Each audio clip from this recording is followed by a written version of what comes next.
welcome to episode 1 of Pins and Needles. My name is Zoe. You can find me on Ravelry as BFG and on Instagram as Pins and Needles UK.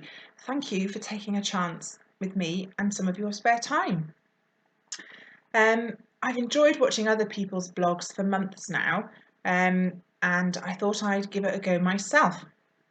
I've got lots to talk about. I hope you'll enjoy my different segments. I was a bit nervous about starting. There are a couple of things that I really enjoy about other people's crafting podcasts that I wasn't sure if I could do the same.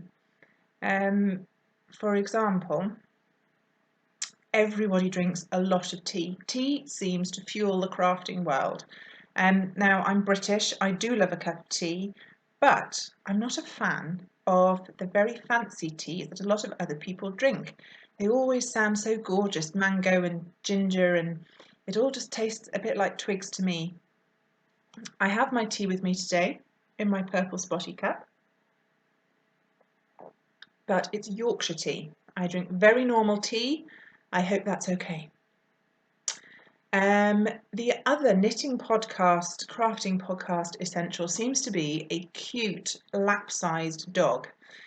I do have a dog, Jim the dog, my gorgeous black Labrador, but he is 25 kilos. We live by the beach, so he is normally dripping wet, covered in sand, and I don't think I want him on my lap or near my knitting at the time. So I might put a few pictures in of him later, but I don't have a cute little pug like Rolly from Inside Number 23. I don't have a gorgeous, silky, luxurious lap dog like Bobbins from Little Bobbins Knits. So you're going to have to stick with me, and there won't be any cute animal distractions, I'm afraid.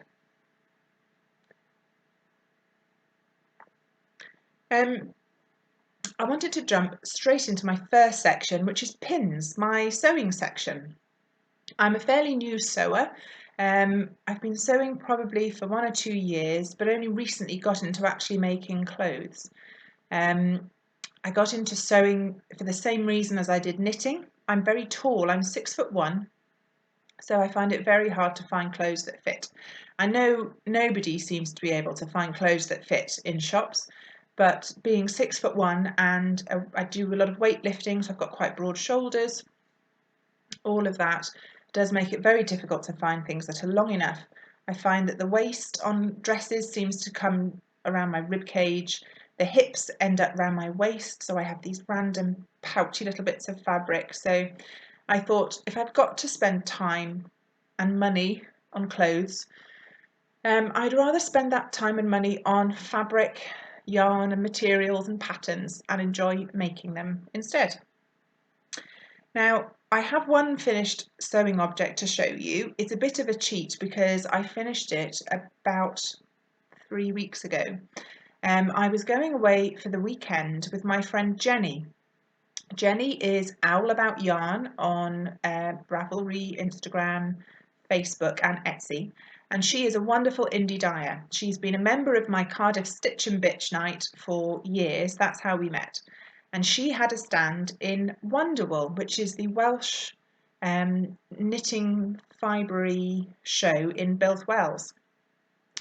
So it's a 2-day festival, and Jenny had asked if I would go and help her run the stand, and I said yes. It was absolutely wonderful. It was a wonderful weekend. We had a great time and met lots of nice people. And Jenny had found us a lovely little farmhouse bed and breakfast to stay in overnight.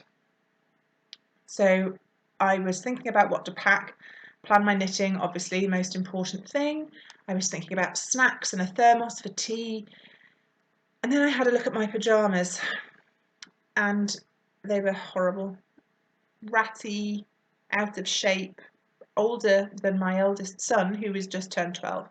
So I decided that whilst Jenny wouldn't judge the state of my shabby pyjamas, I really ought to make the effort to sew up a pattern that I'd had for quite some time. So I made myself a pair of Tilly and the Buttons Fifi pyjamas. It had quite a lot of new skills into me. There's French seams, pleats, easing, self-made bias binding, never make your own bias binding. Oh my God, it took me hours. And I was very pleased with the result. Now, the pattern was wonderful. I do like indie sewing patterns. As I said, I'm new to sewing. And one of the things I love about independent sewing patterns is the actual quality of the paper pattern itself is often much better. This was on lovely thick paper, and I knew I was going to have to be grading between sizes and lengthening everything. So it's nice to have good sturdy paper stock to work with. And maybe it shouldn't matter, but I do love how gorgeous they look. This is the instruction booklet. And can you see how amazing? Look, you get really, where's my camera? There it is. Really good close-up pictures, lovely clear instructions, and just the layout and the, it's just beautifully presented. They often have sew-alongs, fabric suggestions, tips on making hacks to things and alterations. So although indie patterns are more expensive than the big four, they are worth their money, I think. So I made a pair of pyjamas. Now here is the top. I did actually buy some gorgeous Liberty Tanner lawn, and I was too frightened to use it. So I decided I'd use an old sheet, and it's just 100% cotton sheet, beautiful flower sprigs on it. And these came out slightly too large actually in the end, but I really enjoyed making them, and I definitely leveled up in my sewing skills. So you can see here, there's 3 pleats on each bust cup, and you have to ease them into this curve along here, which I'd never done before. When I joined the 2 cups together, they were a bit wonky, so I covered it up with a little white flower button, which I think was from one of my daughter's old school polo shirts. As I said, I graded between sizes. I think I had a 6 at the top, and then I graded out to a 7 at the waist, and again I added a good 3 inches of length onto this. Did come out a bit large, but as I said, I learnt all the skills. And if I show you the back, can you see? There we are. There's 3 different panels in the back, all curved seams. And because they're French seams, you have to sew everything about 3 times. So it did take a while, but I think it was worth it, because look how professionally finished the inside looks. I was really pleased with that, really pleased. I will show you the bottom. They look a bit like bloomers. As I said, I'm tall, so bear in mind I lengthened these, but these really did come out enormous. I'm going to have to cover my face. Look, oh my God, they're enormous. But they do fit, so that must mean I have an enormous bottom. But I managed to cut them out so that the flowers are all going the right way. It's an elastic waist, which again I hadn't done before. And you zigzag stitch the elastic to the top of the fabric, and then you fold it over twice, and then you do a straight stitch just along the bottom there to keep it all in place. And again, lovely French seams, so it all looks very tidy on the inside. So yes, I was pleased with those. I'll definitely make another pair. I'll have a better idea of the sizing this time, so I'm glad I didn't plunge straight in with my super fancy fabric. But those came out very well. I paraded them in front of Jenny, who agreed that they did look much nicer than the shabby articles I had been planning on bringing. And I was glad I made them, because she had some gorgeous flannelette pyjamas with owls on, so I would have made a very poor show if I turned up in my ratty old pyjamas. In terms of sewing plans, I've got a couple of things I want to make. The first one is from this book, Chloe Owen's All Sewn Up, and this was a present to me from Sarah. Hi Sarah, another one of my Cardiff Stitch and Bitch friends. It's a beautiful book. You can see from the cover artwork, it's lovely. It's got some really pretty whimsical projects in it. I'm not sure how many I'll make from this book. There's quite a few toys, which my children are too old for now, really. But there is these coasters. brilliant for fabric scraps. There we are, look. Quick and simple, just hemming squares and turning them the right way round. So I think I'm going to have a go at making some of those. I'm lucky enough to have a sewing table in the back room in my house. It's right in front of the window, just there, which is why this side of my face is so much brighter than the other side. And I'm always sewing with a cup of tea. I'm always knitting with a cup of tea. I've always got a cup of tea. But my sewing chair doesn't have wheels on, so when you're sewing, you are up and down constantly to the ironing board, and I keep knocking the edge of my table, and the tea sloshes out and makes a mess. So I thought, right, make some coasters. It'll catch the mess, and then I can just chuck them in the machine when I'm done and burn through some of my fabric scraps. So I'm going to make a set of coasters. And I also need to make a small zippy coin purse. As I said, I commute on the train when I travel into work a couple of times a week, and I'm a bit nervous about leaving my purse with all my cards in the outside part of my rucksack. So I want to make a small zippy purse, just big enough for a train ticket, and a handful of coins that I can keep in the outside pouch and not have to worry about pickpockets or anything. I jumped onto Craftsy and found a nice free pattern, again, scrappy project, nice and quick. I've got quite a busy week, I think, so with a bit of luck, I'll find some time to get cracking on those and have something to show you next week. The other thing you have to talk about is Me Made May. Now, I don't know if you've heard of this, but it's basically a sewing movement where for the month of May, you do your best to wear as much of your handmade wardrobe as possible. Quite a few people that take part try and take a photo every day of what they're wearing and put it up on their Instagram feeds.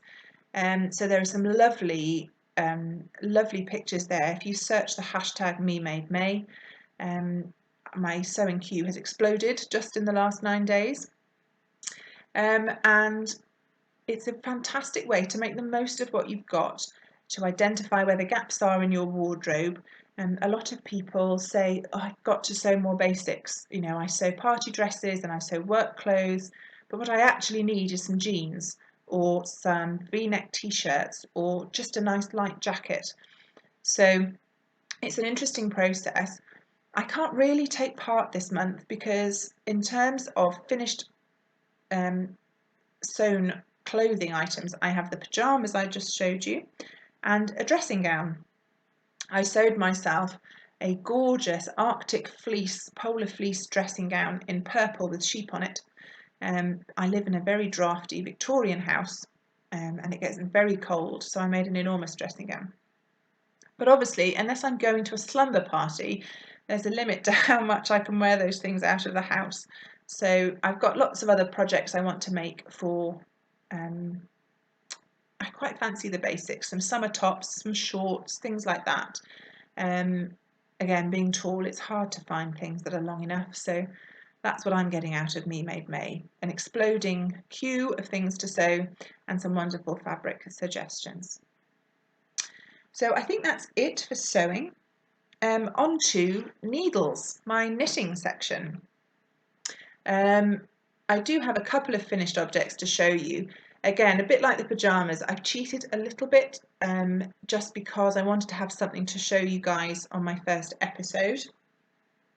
Now, first up, when I was going to Wonderwool with Jenny, this fibre festival, everything I had on the needles at the time needed a chart or a bit of brain power, and I wasn't sure how much time I'd have for knitting, and I didn't think I'd have the energy for anything too complicated.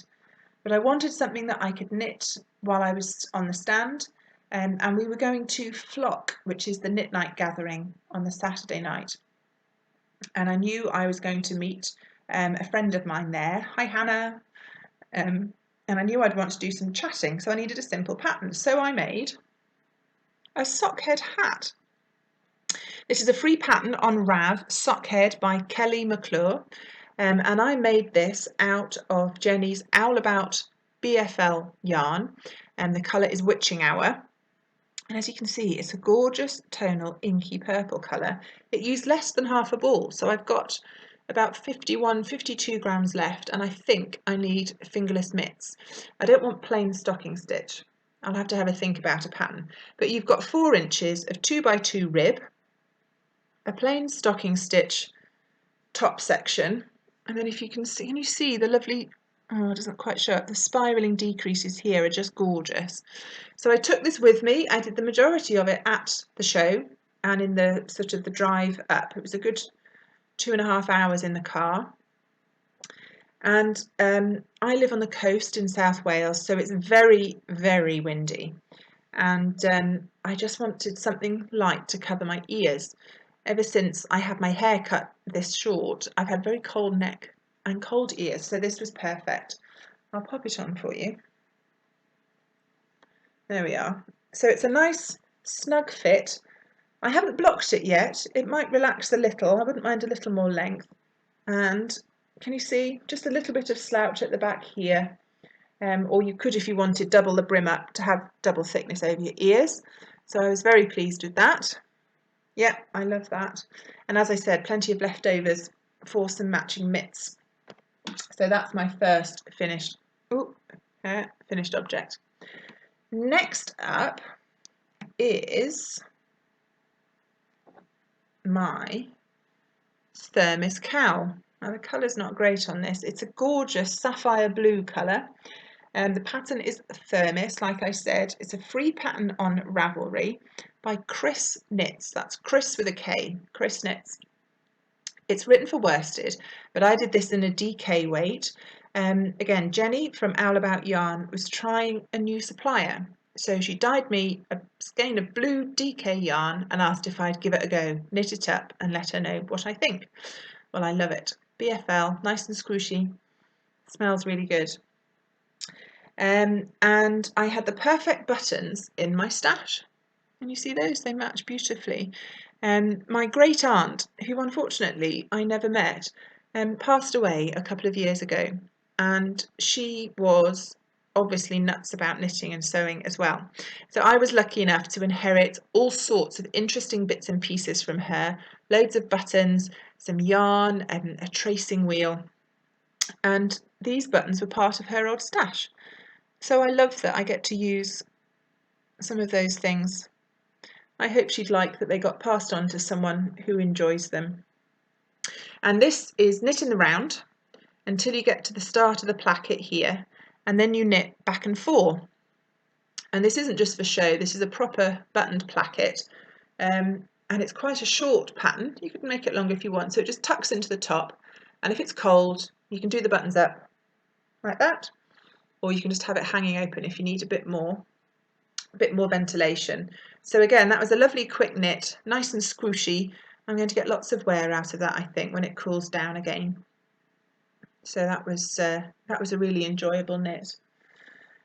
Oh, I should tell you what I'm wearing. This is the Mayapple shawl by Dee O'Keefe, and I knit it in Fibre Spates Scrumptious 4-ply in colourway 302 gold, and it's the thing I've made that I love the most ever. It's 2 different, it's a crescent shape, it's a large crescent shaped shawl.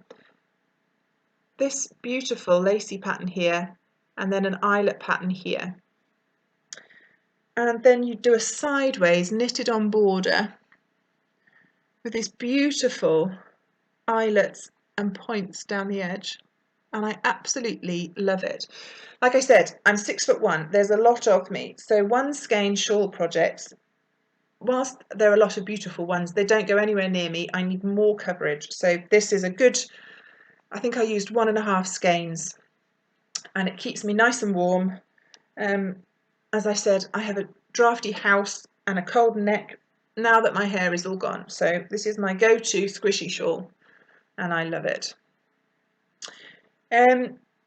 Moving on to my works in progress. Now this is another one of those areas where I thought other knitting bloggers are going to beat me into a cocked hat with these things, because they all have gorgeous project bags.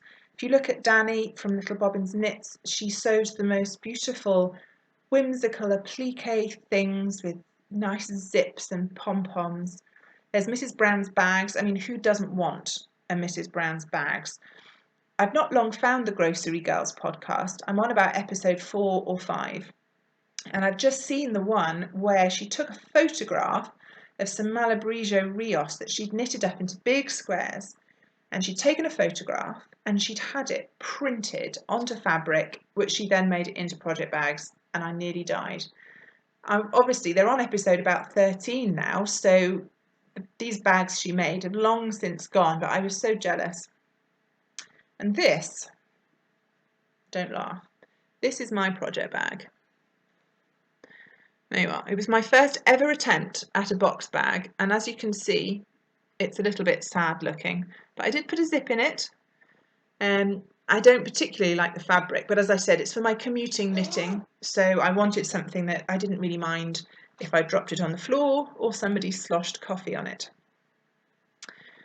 Now, this is my dad's Christmas sock. Now, I don't know if you can see, but the pattern on these is exactly the same as my Thermis cowl. It's a 4-stitch, 4-row repeat pattern.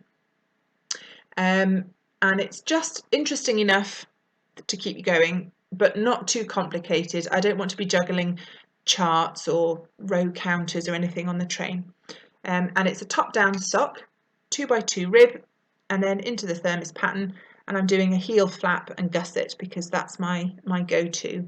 My dad has quite high insteps, so I like a heel flap and I make it a little bit longer than normal. Now, these are for Christmas. And you might think, why am I knitting Christmas presents already? I started these in April. And the reason is I've got myself into a bit of a knitting spot. My dad and my husband love my hand knit socks, which is very flattering. If their hand knit socks are clean and in their sock drawer, that's what they put on. But they have enormous feet. I mean, enormous feet. This is an 84 stitch sock.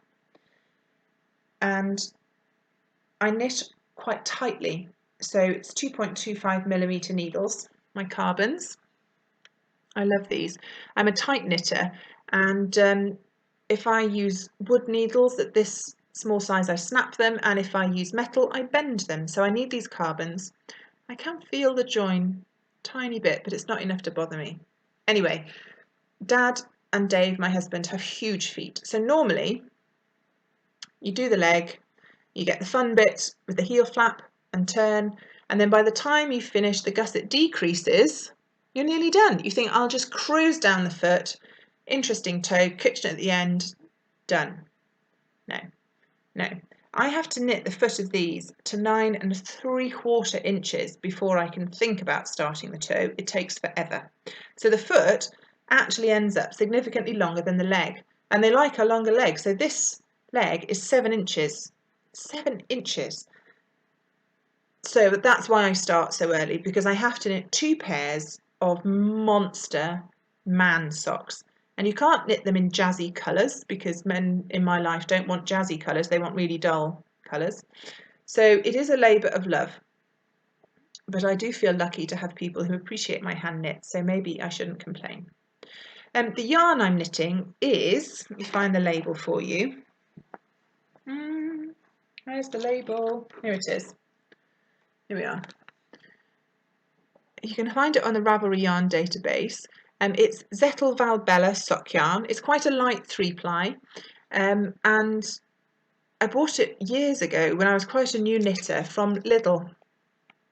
And oh my God, I got a bit carried away. I bought so much of it.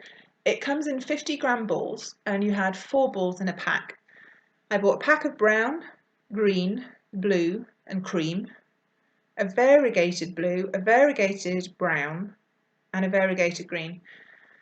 And I'm so sick of this yarn. I'm so sick of this yarn. I think this is the last pair of socks I can get out of it. It was cheap, but it's good quality yarn. You can machine wash it, tumble dry it. If the end of days comes, the only thing that will survive will be these socks. But I'm getting a bit fed up now. And rather randomly. I've had no problems with any of the yarn I've used, but just on this ball, I don't know if you can see all these ends, look, on my heel flap, hundreds of them. It looks as if when they were winding this ball in the factory, it got snagged on something. And as I said, it's quite a light 3-ply, and I was finding there were lots of sections where one of the plies had snapped, and it would just, if you tugged it ever so slightly, it would just drift apart. Now, Dad is quite hard on socks, so I really didn't want to be handed these back in 3 weeks' time and having to darn the heels already.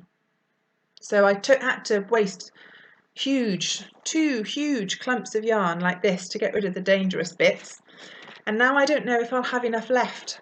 I need 100 grams and I don't think I'll have it. So what I'm going to do is knit that first sock to the toe and then put it on some waste yarn, knit the other sock, and hopefully I can just do contrast toes at the end and I'll be done. Or maybe I'll put a shout out on Rav and see if anybody can spare me some dark brown sock yarn. We'll have to wait and see. My other work in progress. This is the one that I couldn't take to Wonderwall because it was just so complicated. Again, here is my terribly snazzy, made from an old sheet, drawstring project bag. Much as I love zippy project bags, and my other bag does have a zip, I just worry that one day I'm going to be busily stuffing my project back in, doing up the zip, and it's just going to all snag up in the zip teeth. Has that ever happened? Am I worrying about nothing? Anyway, it's a good size, nice big pattern, nice big bag this, get lots of balls of yarn in it. Now this is my complicated project. It's another yellow lace project, obviously, I love them. And the pattern is Amber Ale by Thea Colman. Again, you can find it on Ravelry, it's a paid for pattern, and it's an enormous yellow scarf. And if I can hold it up there, you can see it's gorgeous. It's geometric diamond eyelet patterns with a nice ribbing at the edge. And she has a cunning way of knitting the outside edge stitches so that they don't roll, they don't curl up. So that will block out beautifully. You do 13 repeats of this pattern, which I have now done. And you can see, I've got a lifeline in there, and you see the white crochet cotton just along the top here, and some nice stitch markers. And I am knitting it in,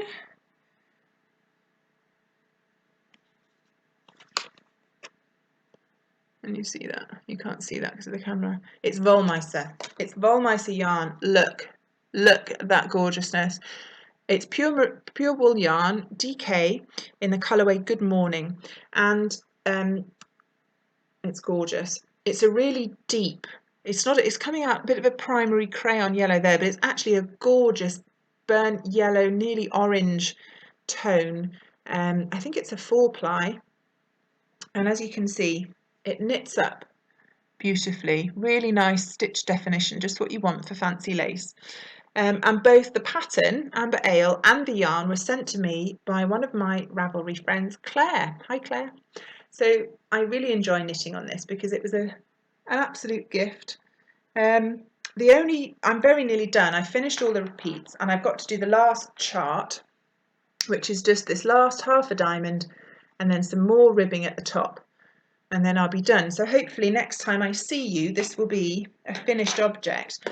It's going to be quite a job to block it because it's big already, and I'm going to have to get really nice crisp straight edges on it. So that will be quite an undertaking, I think. I'll be crawling around the floor using all of the pins I can get my hands on. But that's rather good. The last bit of my needle section is stash acquisitions. Now, I mentioned earlier that I'm cold sheeping, but within reason you can choose your own rules for cold sheep. So I decided that when I went to Wonderwall I could buy enough yarn for one project. It couldn't be a big project, not blanket amounts of yarn or jumper yarn, nothing like that. One small, reasonable project. I've got a queue that's pages and pages long, and I didn't know what I wanted. I didn't have a huge amount of time. And by Sunday, Jenny and I were confident enough running the stall by ourselves that the other one could go and have a little wander. So I wandered, and I am absolutely thrilled with what I found. I found a stand. I can't remember if it was the Pearlescence stand, but for the bargain price of £13.50. Oh, wrong side. There we are. I got a fabulous tote bag. You can never have too many of these. And I bought the kit to make myself the Shetland Wool Week Crofthoose hat. This is a free pattern on Ravelry, and the kit came with a printed version, but you can download it for free. And last year, the organisers of Shetland Wool Week had an official Wool Week hat, which was the barbel sheephead hat, and I knit one of those out of stash yarn. It has a double brim and some colourwork sheep on a snowy background, gorgeous Aran weight yarn. And then I heard on Brit Yarn's podcast that there's a new one out, Crofthoose. So it's got corrugated ribbing and then 3 bands of tiny little croft houses. And I hope the camera will let me show you the colour of these yarns, because they're just stunning. It's Jamieson Smith 2-ply jumper weight yarn. So it's Shetland yarn, 50-gram balls.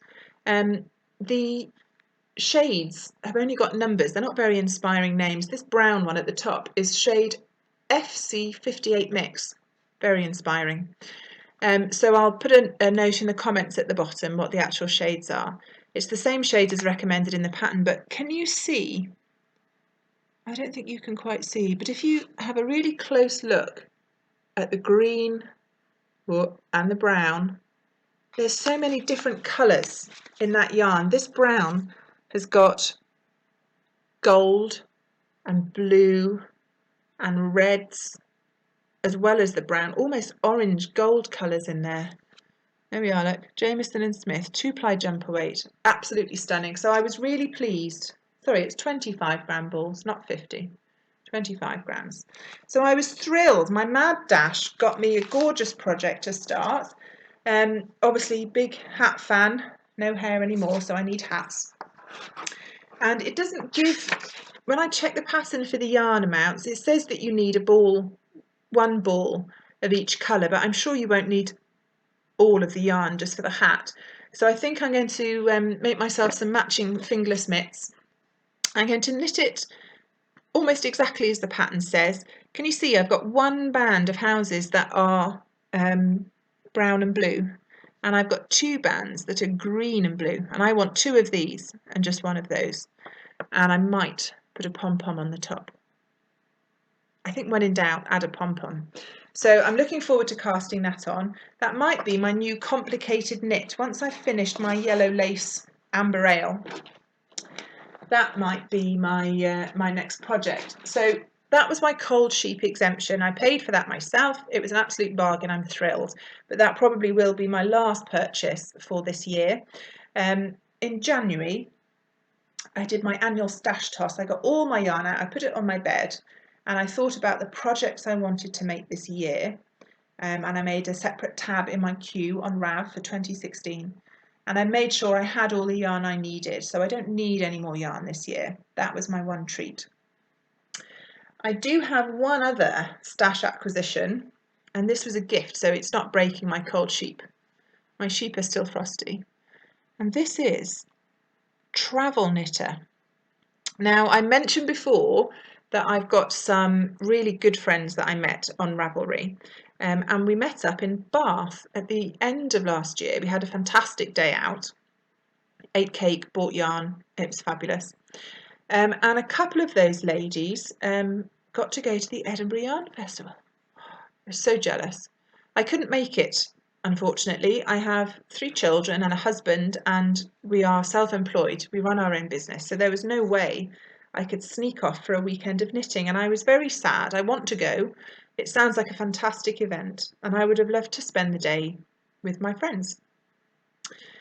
But Melissa, hello, and Alison, hi, and Farah, hi Farah, were just amazing, and they treated me to a skein of yarn. I didn't ask them to buy me anything. They chipped in and they bought me this, and it's absolutely stunning. As I said, Travelknitter hand-dyed yarnery, and they are based in, I want to say, Walthamstow in London. Yes, hand-dyed in Walthamstow. And this is their Highlands colourway, which is exclusive to the Edinburgh Yarn Festival 2016. Pure merino sock, 100% superwash merino, 365 metres to 100 grams. Purple is my favourite colour. I don't have plans for this. It can't be socks because there's no nylon, and I don't want to walk holes in them. But I'm considering a 3-colour cashmere cowl. As I said, I've been watching the Grocery Girls, and I'm on the episode where they've been knitting their cowls, and they were starting a knit along for the 3-colour cashmere shawl, which I'm sure will be over by now because I'm so behind. But I thought maybe I could stash dive and see if I've got a couple of other skeins that would go with that. I'm not the best at putting colours together. I might have to take some pictures of combinations and put them up on Ravelry and ask for some advice. Do a poll. Who doesn't love a poll? So that's my other acquisition. And then I have one last one to show you, and this was part of my birthday present. My birthday was in March, beginning of March, and my group of Cardiff knitters are a wonderful group of ladies and one chap. And if you have a birthday, somebody, more than one somebody, is bound to buy you a present. And my friend Alison and I didn't get to see each other until weeks and weeks after my birthday. And she has been carrying around a birthday present for me for over a month, if not nearly 2 months, bless her. And there were some sweets, which I ate almost immediately. And there was a tube of glue and a tin of Diet Coke, which I won't tell you the story, but it made me laugh. And these rather amazing, are they going to show up? Yes, look at those. These are skull buttons. They're painted wood, they're absolutely gorgeous, and they've got flowers and teeth and a little blue diamond in the middle of his forehead. I've no idea who made them. There's nothing on the strip to tell me where they came from, but I absolutely love those. I'm not sure what to do with them. Maybe I'll just keep them and admire them because they're very pretty. Or maybe they'd be nice on a hat. We'll have to wait and see. But anyway, thank you, Alison. I absolutely love those. They're really rather sweet. I love buttons. Well, I have a button jar. That's how much I love buttons. I have a whole jar full of buttons. And I'm going to tuck these down. Actually, I might be able to... Oh. I have some mason jars like this one.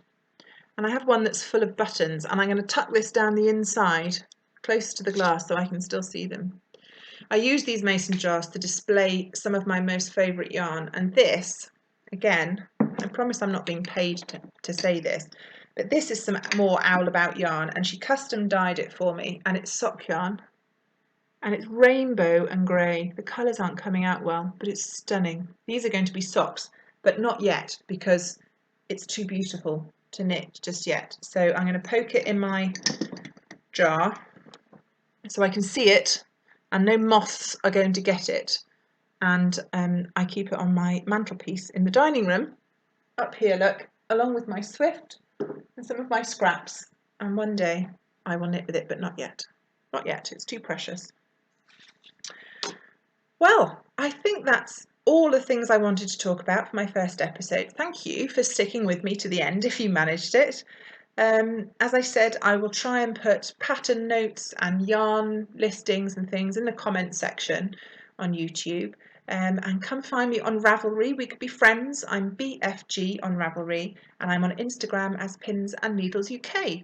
I hope to be back in 2 weeks with a finished scarf and some finished coasters and things like that. So happy crafting. I hope life is kind to you, and I will see you in 2 weeks.